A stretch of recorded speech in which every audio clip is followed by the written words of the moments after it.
Queridos irmãos e queridas irmãs, sejam todos bem-vindos a mais um programa EBD na Web. Queremos desde já saudar a todos vocês que nos acompanham com a preciosíssima paz do Senhor Jesus Cristo, o nosso Salvador. Com muita alegria estamos iniciando hoje a lição 3, a mordomia da alma e do espírito, quando ao longo desse trimestre estamos estudando sobre ser um mordomo fiel e prudente com tudo aquilo que o Senhor nos tem dado. 3 palavras-chave estão incluídas na capa: tempo, bens e talentos, mas obviamente, como nós podemos observar no índice, no sumário da lição, diversas outras vertentes da nossa vida serão contempladas ao longo desse trimestre. Temos estudado na lição passada uma das porções da nossa identidade como um indivíduo, que é o corpo, e hoje nós estudaremos outras 2 porções que estão intrinsecamente ligadas, a alma e o espírito. A verdade prática da lição diz que ao lado do corpo, a alma e o espírito devem estar preparados para a vinda do Senhor Jesus Cristo, pois em determinado momento da vida, quando chega a morte, o corpo se separa da alma, mas essa separação ela é provisória, pois nós sabemos, a promessa para os remidos é que quando nós alcançarmos a eternidade, a alma e o corpo novamente se encontrarão. Obviamente que o corpo será transformado, como nos ensina a primeira carta de Paulo, escrita aos Coríntios, no capítulo 15, tem ali um tratado escrito pelo apóstolo, obviamente na inspiração do Espírito Santo, explicando a nós como se dará a ressurreição e a vida eterna.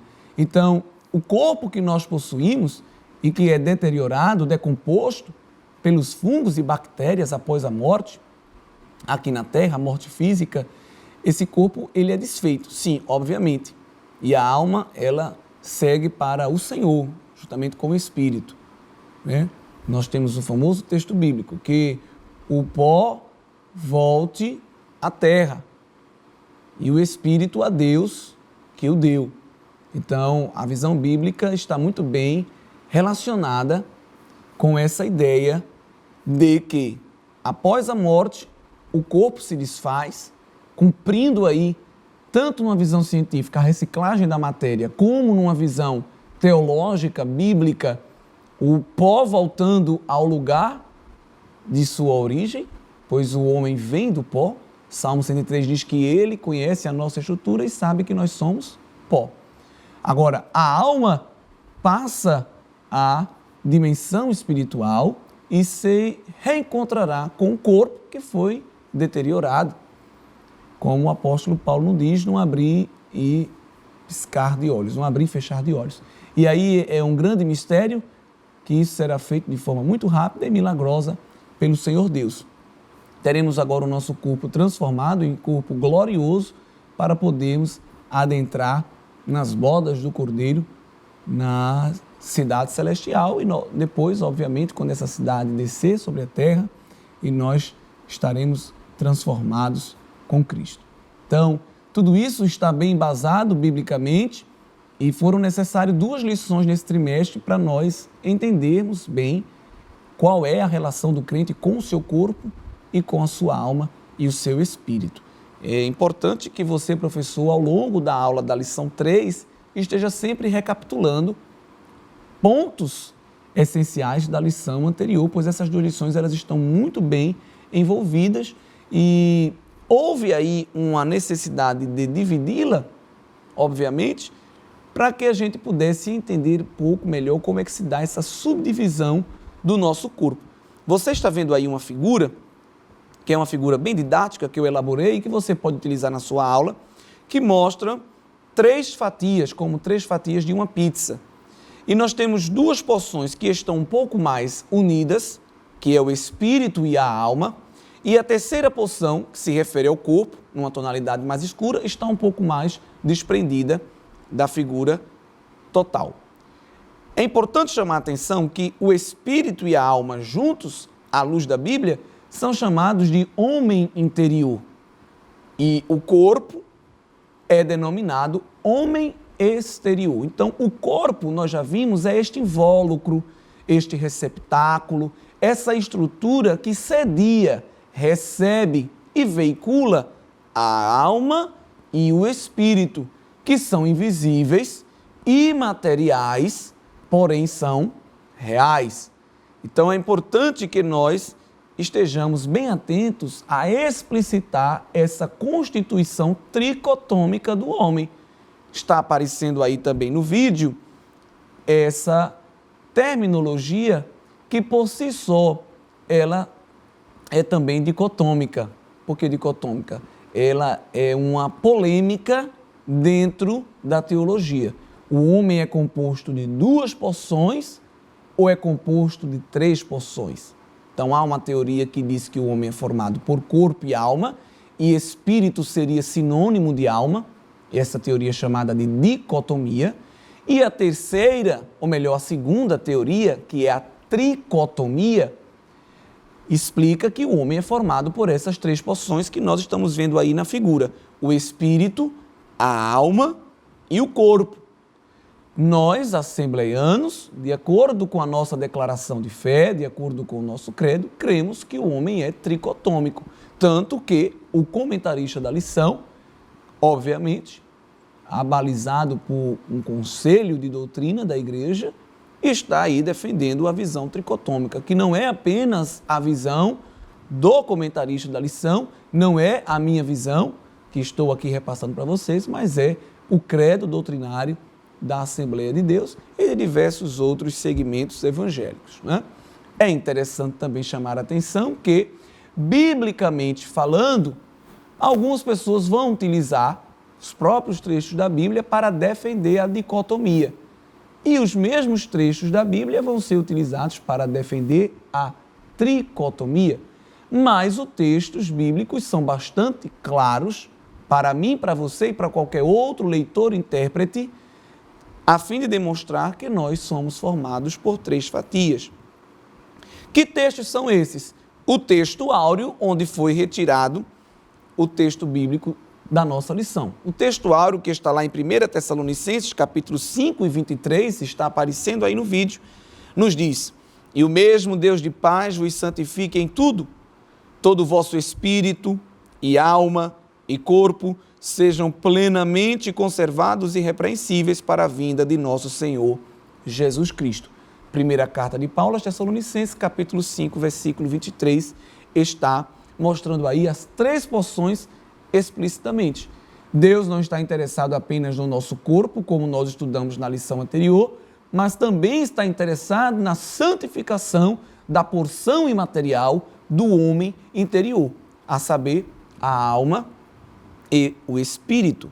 Nós também temos outros textos, como por exemplo, a primeira carta de Paulo escrita aos Coríntios, capítulo 2, versículos 14 e 15. Ora, o homem natural não compreende as coisas do Espírito de Deus, pois lhe parecem loucura, e não pode entendê-las porque elas se discernem espiritualmente. O que é espiritual, porém, discerne bem todas as coisas, e ele por ninguém é discernido.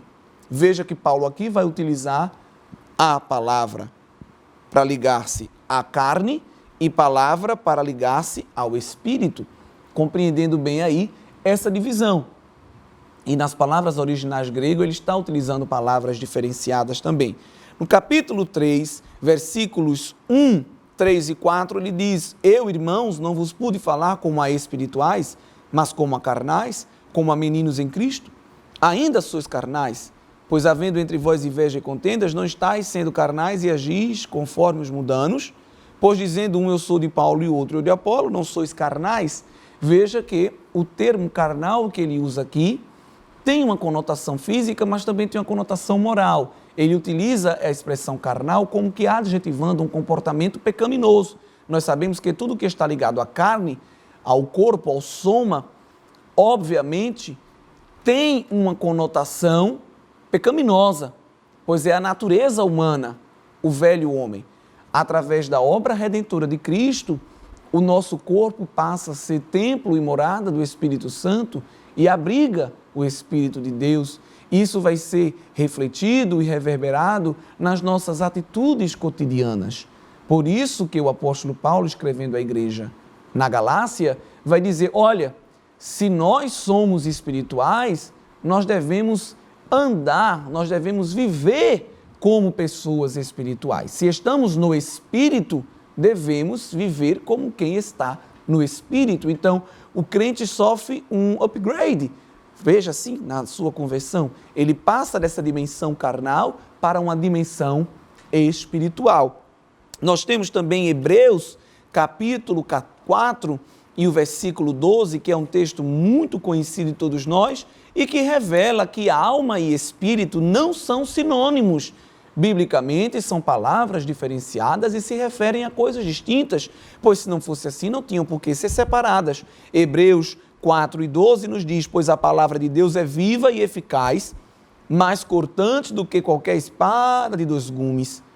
Ela penetra até o fundo, até o ponto de dividir alma e espírito, juntas e medulas, e é apta para discernir os pensamentos e intenções do coração.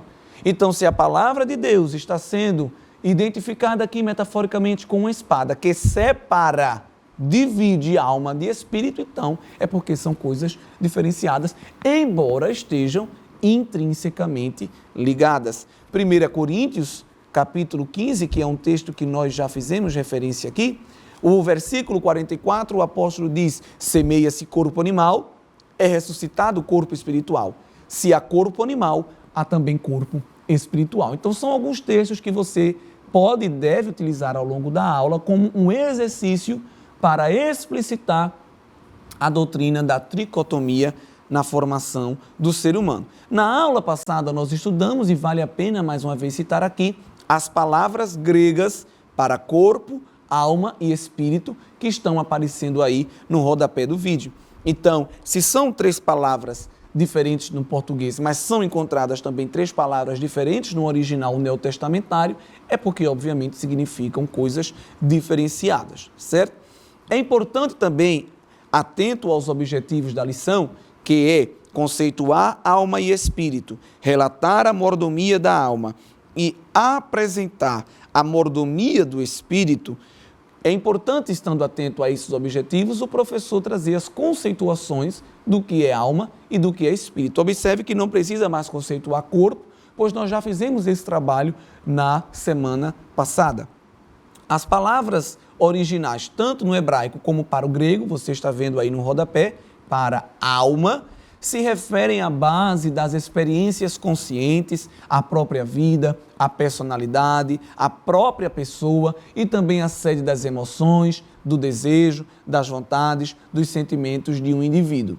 É uma palavra polissêmica, em diversos contextos ela vai ter significados parecidos, não tão diferentes, e é uma palavra só significando muita coisa, mas sempre rondando dentro de um eixo, de um tronco comum. Há diversos textos bíblicos que nós também podemos utilizar para discutir o significado da alma e ilustrá-lo. Por exemplo, a Deuteronômio, capítulo 6 e o versículo 5, nós temos aí um texto também muito conhecido. Amarás o Senhor teu Deus de todo o teu coração, de toda a tua alma e de toda a tua força. Então, está se aplicando aqui a alma, a relação dela muito ligada com o desejo, muito ligado com a consciência, com o pensamento. Então, esse amor a Deus não é irracional, esse amor a Deus não é impensado, esse amor a Deus envolve sentimento, envolve emoção, mas também envolve razão.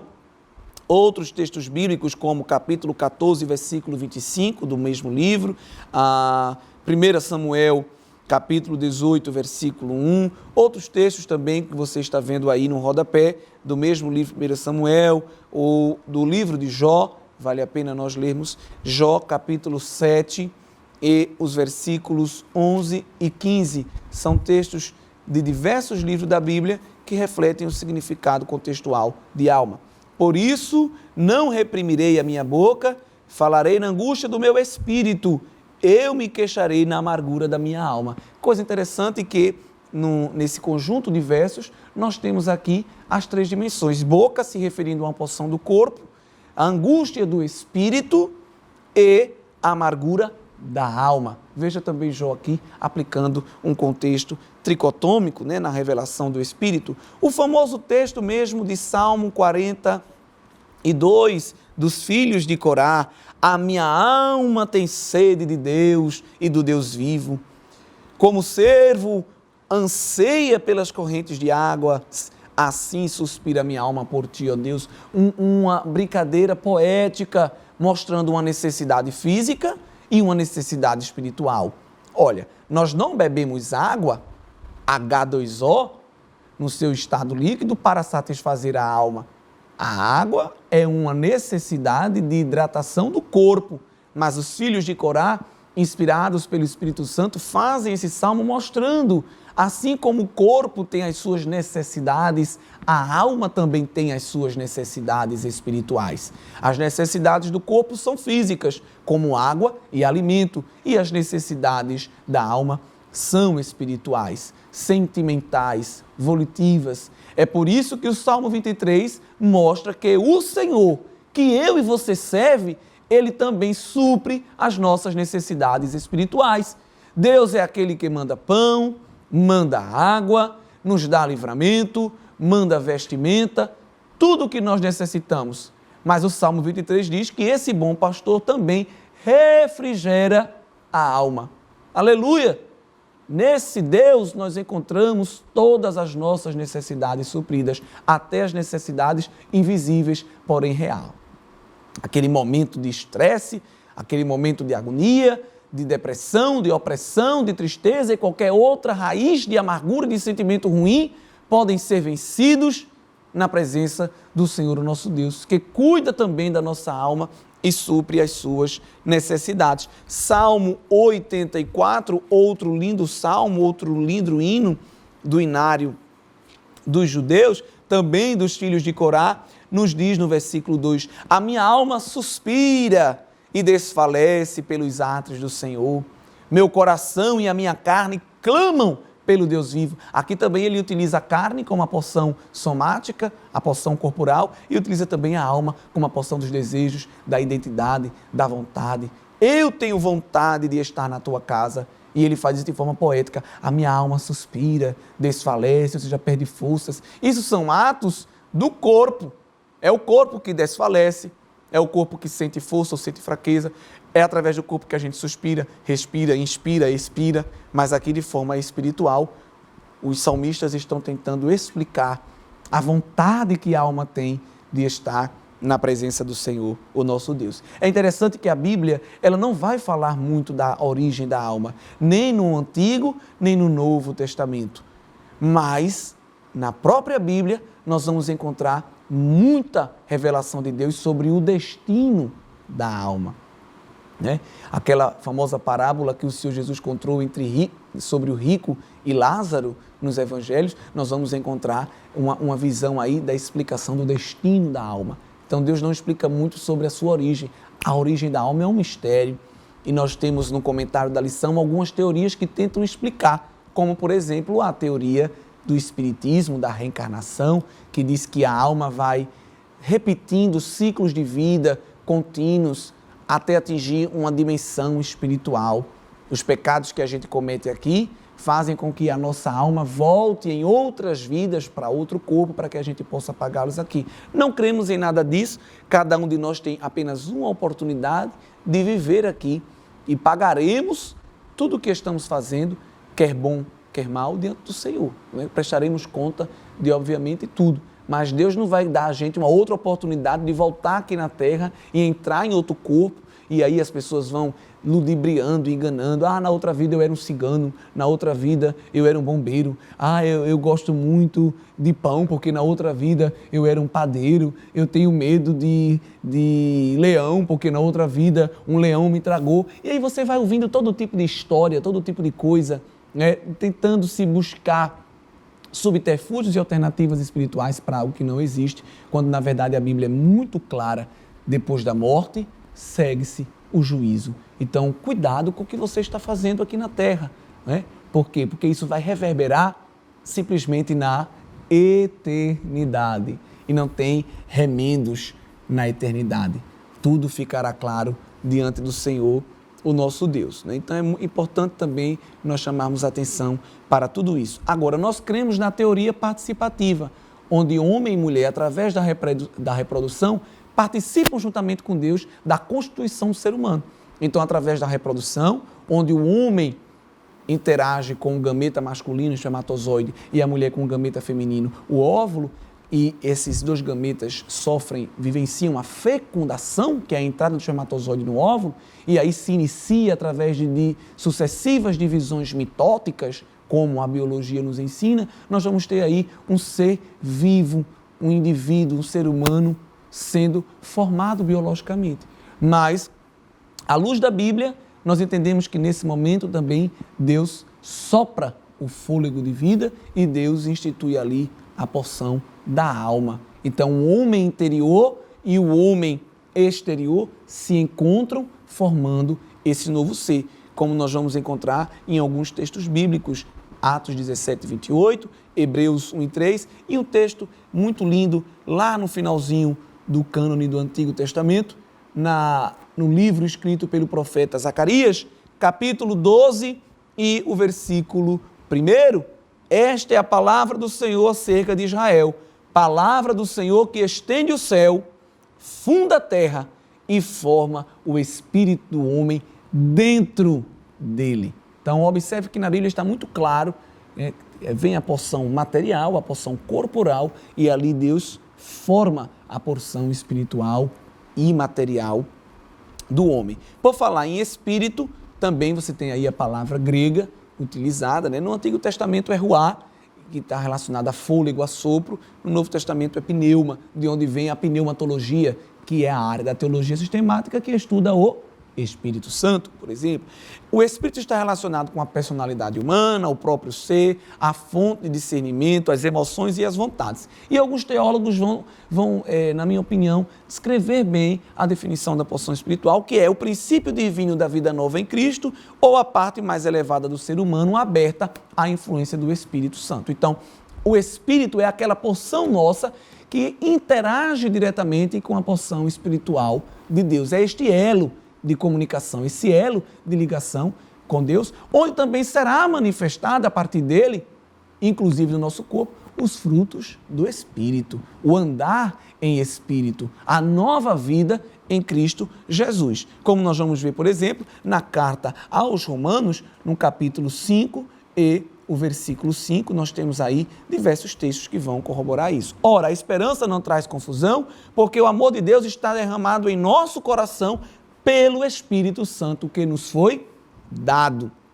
E também, na própria carta aos Romanos, capítulo 1 e o versículo 9. Deus a quem sirvo em meu espírito, disse Paulo. Então, essa porção que nos liga, que nos aproxima do Senhor. E como mordomos, nós não devemos apenas cuidar do nosso corpo e utilizá-lo para a glória de Deus. Nós também devemos cuidar da alma e devemos cuidar também do espírito, não é? A alma também deve ser santificada. Os nossos desejos, as nossas vontades, os nossos sentimentos devem ser entregues ao Senhor. Porque todo pecado começa com relação ao quê? Ao sentimento, ao desejo, à vontade.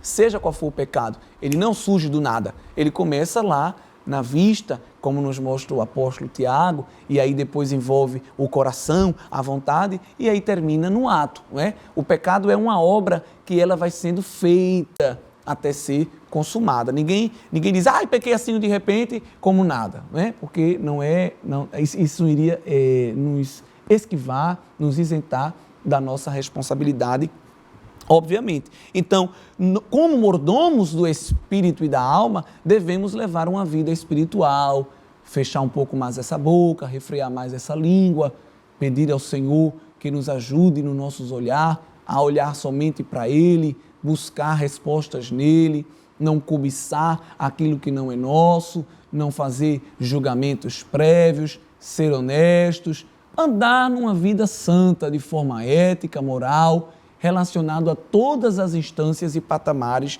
da nossa vida cotidiana, certo? Então, basicamente é isso que você, professor, deve estar atento na aula para este domingo. Eu gosto muito, por exemplo, das palavras do teólogo Norman Geisler, no seu livro Teologia Sistemática. Falar em Norman Geisler, cada um chama de um nome, tem gente que chama de Geisler, cada um quer chamar de uma forma, não é? Mas você sabe de que eu estou falando, e ele, ao se referir sobre a tridimensionalidade, a tricotomia do homem diz que o homem ele é tripartido e, ao ser formado por corpo, alma e espírito, o homem tem consciência de si mesmo, tem consciência do mundo e tem consciência de Deus. O homem olha para dentro, olha para fora e olha para cima. Glória a Deus. 3 porções que o Senhor nos deu e que nós devemos estar cuidando delas e administrando corretamente, pois prestaremos conta ao Senhor de tudo isso. E não te preocupa com nada, pois o Senhor nos ajuda, como eu já falei, a suprir as necessidades do corpo, da alma e do espírito. E aí você chega ao objetivo geral da lição, que é conscientizar o aluno de que a alma, o espírito e o corpo devem ser preservados para a vinda do Senhor Jesus. Nós prestaremos de conta de tudo o que nós estamos utilizando. Então não adianta essa balela de dizer que Deus já está interessado somente no nosso coração, na nossa alma, porque nós vimos que biblicamente isso não é verdade. E aí você deve, obviamente, também aproveitar para falar um pouco mais sobre os frutos do Espírito, que está na leitura bíblica em classe Gálatas, capítulo 5, versículo 16 ao 22 e o versículo 25. E eu encerro com os versículos 22 e 25. Mas o fruto do Espírito é amor, gozo, paz, longanimidade, benignidade, bondade, fé, mansidão e temperança. Se vivemos no Espírito, andemos também no Espírito. Hoje, as pessoas vivem empilhadas aí nas academias. Em toda a esquina, as academias estão lotadas. E as pessoas lutando para exibir um corpo à luz da matriz grega, numa sociedade antiga, onde o corpo também era objeto até de culto. Cada um hoje que quer ter o seu corpo para mostrar para o outro. Mas que possamos ter um corpo, uma alma e um espírito. Homem interior e exterior completamente devotados ao Senhor. Um abraço a todos os professores e uma excelente aula no próximo domingo.